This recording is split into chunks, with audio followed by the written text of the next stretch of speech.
সময় যত বেশি যাবে তত বেশি সমস্যা তৈরি হবে। নির্বাচন দিতে সময় যত বেশি যাবে তত সমস্যা হবে বলে মন্তব্য করেছেন বিএনপির মহাসচিব মির্জা ফখরুল ইসলাম আলমগীর। আজ শনিবার জাতীয়তাবাদী টেক্সটাইল ইঞ্জিনিয়ার্স অ্যাসোসিয়েশন অব বাংলাদেশের তৃতীয় জাতীয় কাউন্সিলে তিনি এই মন্তব্য করেন। আজকে ইন্টারিম গভর্নমেন্ট তা আমাদের সমগ্র বাংলাদেশে বিশেষ করে ছাত্র জনতার সমর্থিত তাদের দ্বারা এই সরকার গঠিত হয়েছে। তাদের দায়িত্ব সুনির্দিষ্টভাবে বলা আছে,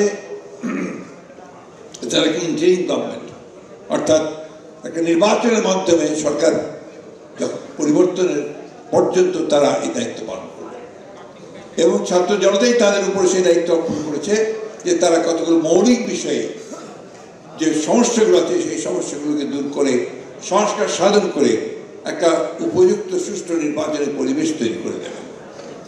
তারা কাজ করেছেন, কাজ করে চলেছেন, আমরা তাদেরকে সমর্থন দিচ্ছি।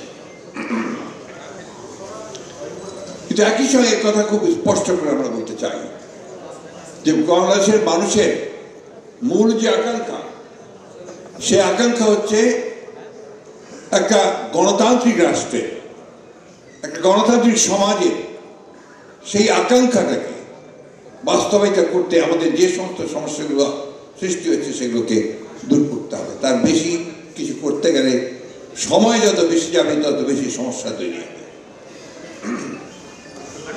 আমি কথাটা স্পষ্ট করে বলতে চাই, নির্বাচন কেন্দ্রিক যে সমস্ত সংস্কারগুলো আছে সেই সংস্কারগুলো দ্রুত সম্পন্ন করতে হবে এবং আশা করব যে আমাদের নির্বাচন ব্যবস্থা, আমাদের প্রশাসন, নির্বাচন কেন্দ্রিক প্রশাসন, আইন শৃঙ্খলার ব্যবস্থা, বিচার ব্যবস্থা, এগুলোর সংস্কারগুলো করেই আমাদেরকে অতি দ্রুত আমাদের নির্বাচনে যাওয়াটাই হবে এই দেশের মানুষের জন্য সবচেয়ে কল্যাণ।